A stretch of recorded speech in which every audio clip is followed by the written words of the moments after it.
रहे हैं देवभूमि की धड़कन देसी चैनल।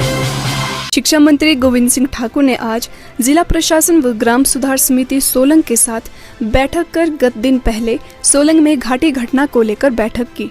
सोलंग और साथ लगते क्षेत्रों की आवाजाही को सुचारू रूप से बनाए रखने के लिए जिला प्रशासन को अतिशीघ्र यहां अस्थायी पुल का निर्माण और झूले को ठीक करने के निर्देश दिए। प्रशासन व ग्राम सुधार समिति सोलंग के साथ बैठक करने के बाद मंत्री गोविंद सिंह ठाकुर ने कहा कि प्राकृतिक आपदा से इस तरह का कोई जानी नुकसान न हो, इसे ध्यान में रखकर काम किया जा रहा है। उन्होंने कहा कि ग्रामीणों की सुविधा के लिए जल्द ही अस्थायी पुलिया बनाई जाएगी और साथ ही बैली ब्रिज का भी जल्द निर्माण किया जाएगा। उन्होंने कहा कि विधायक प्राथमिकता में बन रहे पुल को लेकर भी जल्द ही निर्णय लिया जाएगा। पुल में घटिया गुणवत्ता पाई गई तो ठेकेदार पर कड़ी कार्यवाही अमल में लाई जाएगी। ठेकेदार को भी बातचीत के लिए बुलाया गया है। उन्होंने कहा कि लोक निर्माण विभाग को झूला पुल की जल्द मरम्मत करने के आदेश दिए गए हैं। गोविंद सिंह ठाकुर ने कहा कि समस्याओं के जल्द समाधान को लेकर ग्राम सुधार कमेटी से भी सलाह ली गई है।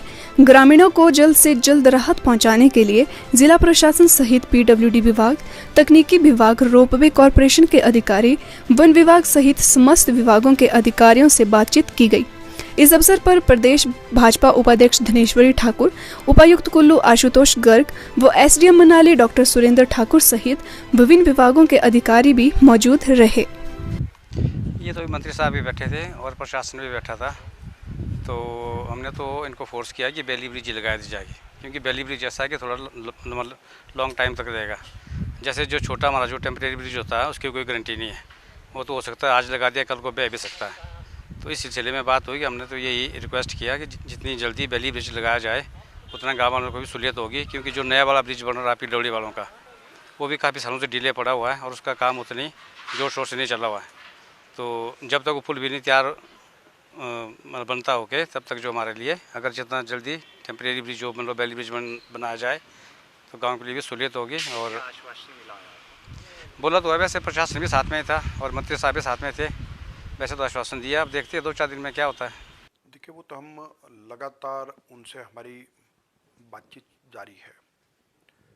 पिछले कल भी सोलंग गांव की जो ग्राम सुधार कमेटी है उसके अध्यक्ष और सभी मेंबर यहाँ पर आए थे।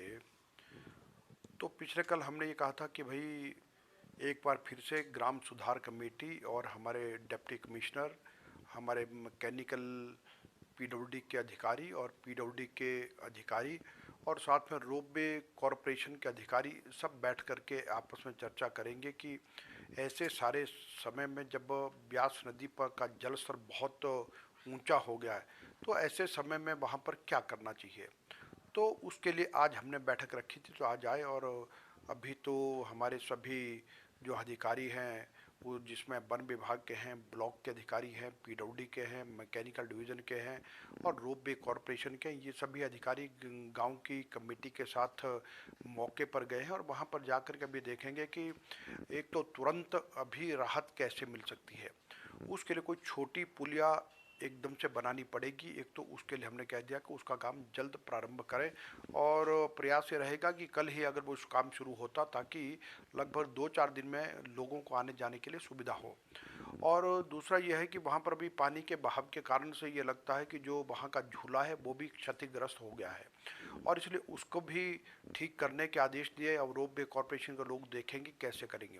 और उसको भी हमने कहा है कि उसको भी अच्छे से मैकेनाइज करेंगे, मोटर इत्यादि लगा करके उसको ठीक करेंगे। तो वो सारा देखने के लिए मौके पर गए हैं। और उसके अतिरिक्त जो बड़ा पुल जो जिसका ऑलरेडी काम चल रहा है, जो विधायक प्राथमिकता के द्वारा जिसकी कंस्ट्रक्शन चल रही है, तो उसके संबंध में तो अभी हमने विभाग से बात की है और अब उसके कॉन्ट्रैक्टर को भी बुलाया गया है। तो उस पर आगामी निर्णय जो अभी करेंगे, तो आज गांव वालों से ये सारी बातचीत करके हमने, ताकि शीघ्र गांव के लिए हम किस प्रकार से वहां सुविधा दे सकते हैं, इन सारी बातों पर आज चर्चा हुई है।